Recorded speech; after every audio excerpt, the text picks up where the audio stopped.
From the Wwise launcher, click on Launch Wwise. In the project launcher, choose the previous lesson. It'll load. Now we're going to change the layout to designer. And then under actor mixer hierarchy, click on default work unit, right click, choose import audio files or shift I, add files. This time I'm going to do the gem recharge that I created. And click open. You'll see that it's a sound effect object. Click import. You notice that it's in blue, which means there's an associated file with it, as you can see in the content editor. We'll play it.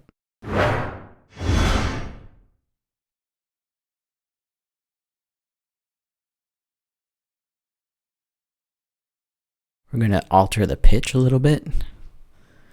You can see the parameters for the pitch field. And we can drag it left or right to get slow incremental. Hold down the shift key. We're going to try it at about 1200 and see how that sounds. And that's about an octave higher. That's a little too high, so we're going to drop it down, probably cut that in half. You can double click in the field and enter the value. I'll enter 600. Now I'll try it out.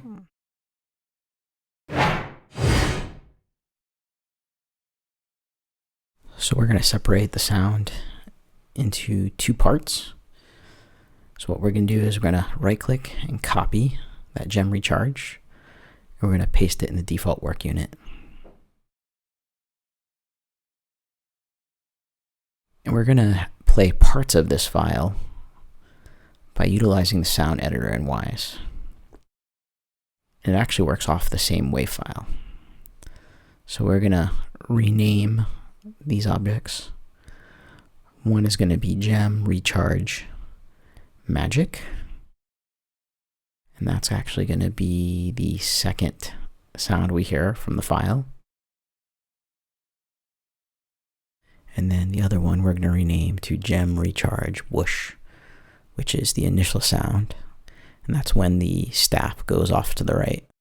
So we're going to double click the icon under sound effects in the content editor screen. And here we see our waveform. Bottom left and right squares are for start and end times. We're going to drag the end time because we're going to get that first whoosh sound. I'm going to play that to hear how it sounds. We're just going to use a little bit of the fade out, which is the triangle at the top. Left is the fade in. We'll just play it. We can leave this window open and switch to the gem recharge magic. And this time the start time is going to be different for the second peak here. Play that. And then we'll probably just fade out a bit.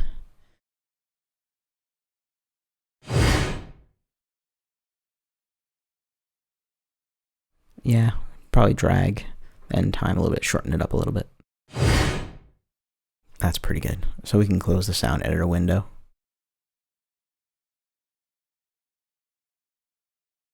Now we're going to want to include these in the action. So we're going to click the Fire Ice Gem. You can see our previous action we put in. So we're going to select both items, drag it over to the Fire Ice Gem player. And we're going to select the delay time a little bit different for each because we don't want all three sounds playing simultaneously. So the magic we're going to have go a little bit later because that's the last sound. So make that 0.7. And the whoosh sound is going to be a little bit earlier. So we're going to go ahead and set that. We can tap on the column header to sort. Then we want to make sure Fire Ice Gem player selected. Click in the transport play. And you can hear it's the fire and the whoosh. Next up, we're going to bring in a collection of sounds. So I'm going to go switch the Finder. I created a bunch. So basically when the gems fall down, they break apart. So got a folder called Gem Breaking. We can actually drag the folder into the default work unit under Actor Mixer Hierarchy. And you're presenting with the import window. You can see they're all sound effects, but the folder at the very top, we want to change that to a random container type. This means it'll play back these sounds within this container at random intervals. So we'll import that. We can expand that. You can see the icon looks a little bit different to the left of that. We expand, you can see we've got all of the 6. They're not the best, but I just made them for an example. And this is a lot, so we might want to take off a couple, probably the last 2. So by unchecking there, it will not be part of the game, part of the build. So you'll save some space. And we can play back.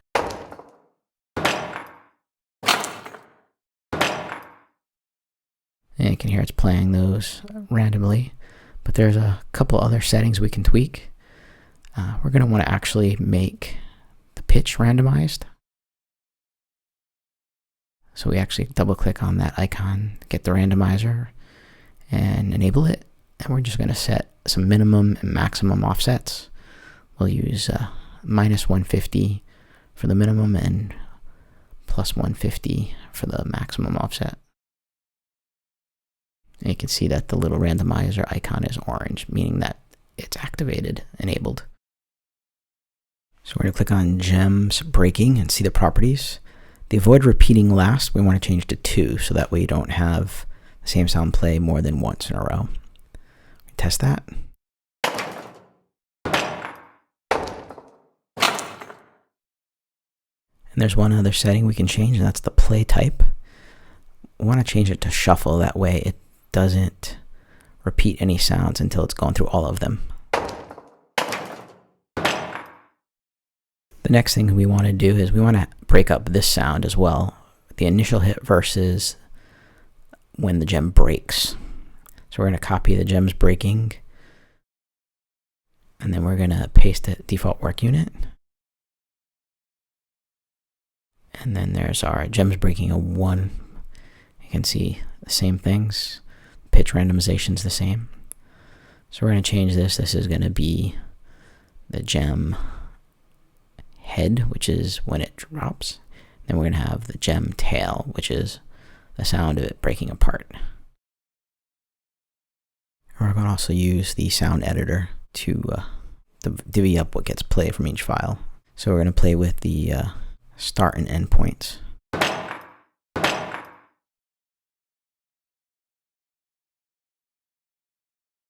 These sounds aren't the greatest. I didn't leave enough space for the breaking, so some are better than others. So I'm going to just play around with it.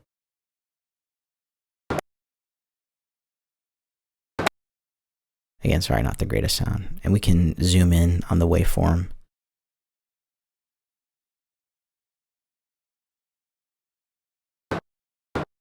The sounds that come with the Wwise tutorial from Audio Connect are much better. I'm still working on my sound design. But then again, we can just keep selecting each one. And then we're going to drag that end time. So we get just the initial hit. And we'll just go through these. Again, can kind of zoom in to get a better view of the waveform.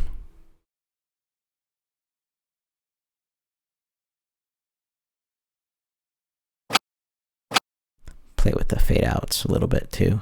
And again, going through this next one.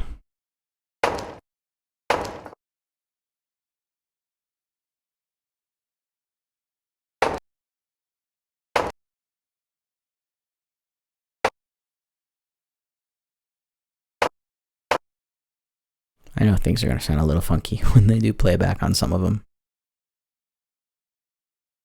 It is just an example.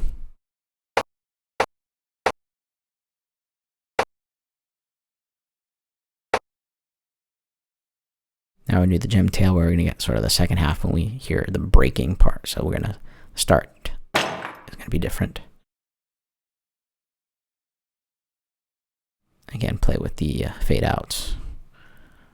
I'm going to do this for all four. And you can play with the end time. Some of these are long with the tail.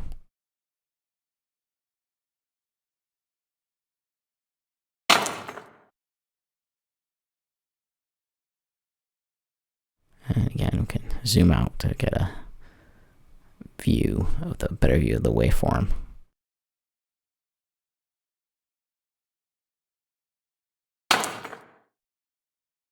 Ideally, like the last one, you'd have individual files, which is actually preferable than using a single file for multiple sounds.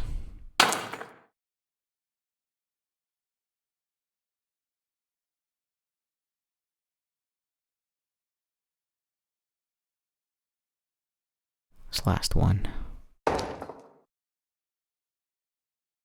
And zoom back in. We can cut down the tail on that. That's not too bad. Now we're going to add the gem tail and gem head to a sequence container. And it's just going to be called gem drop. Then you're going to notice in the contents header, we got the gem head and the gem tail. To the right, there's a playlist. So we're going to drag in the head first, and then the tail second. And basically, that's the order of the events. Let's try that.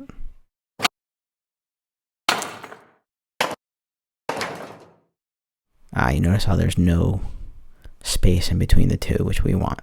So we're going to create a new type of unit. It's going to be a sound effects. I'll just call it silence. And we'll notice that's red, no associated file. Well, there's no silence file, but there are things within Wwise you can use. In this case, the Wwise silence source. And then the duration, that's 1 second, but we can change it to like maybe a quarter of a second.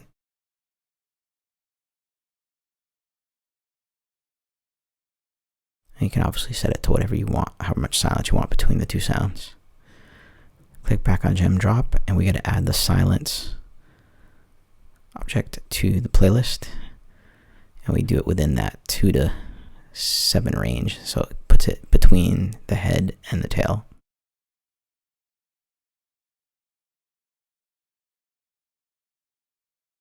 Now we can try it out. So make sure gem drop is selected. We notice. We hit play, it just does one thing at a time.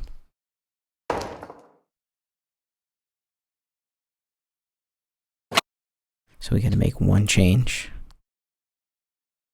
So we got to go back and click on gem drop in the actor mixer hierarchy under default work unit.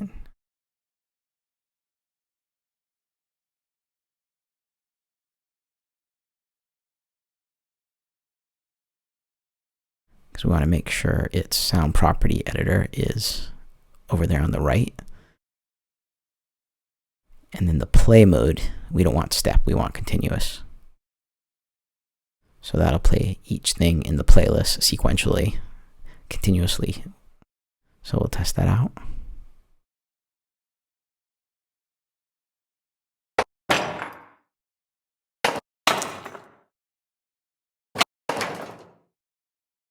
And it's doing it.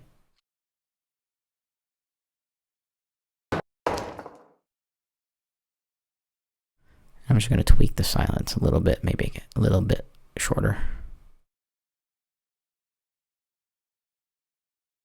Now we can try it out again.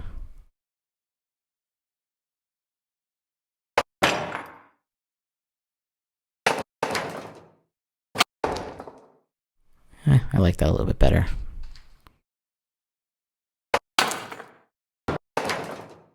Now we need to add the gem drop to the action. So we click Fire Ice Gem Player.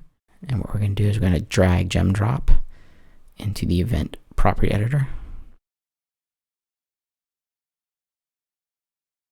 Okay, and that's going to be in between the blast and the recharge whoosh.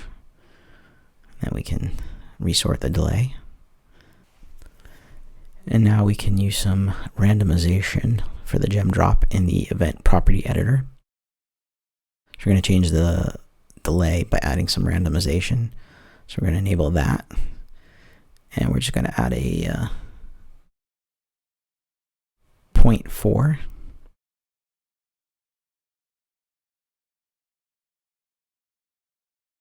So that just adds a little bit of delay to the gem drop.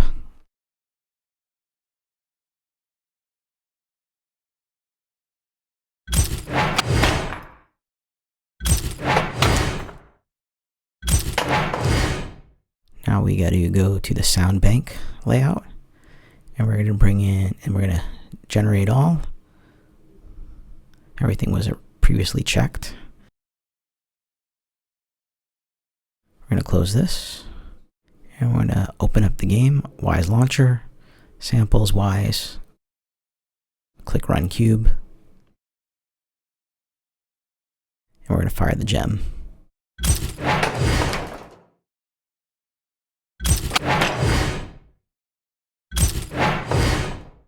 That's the end.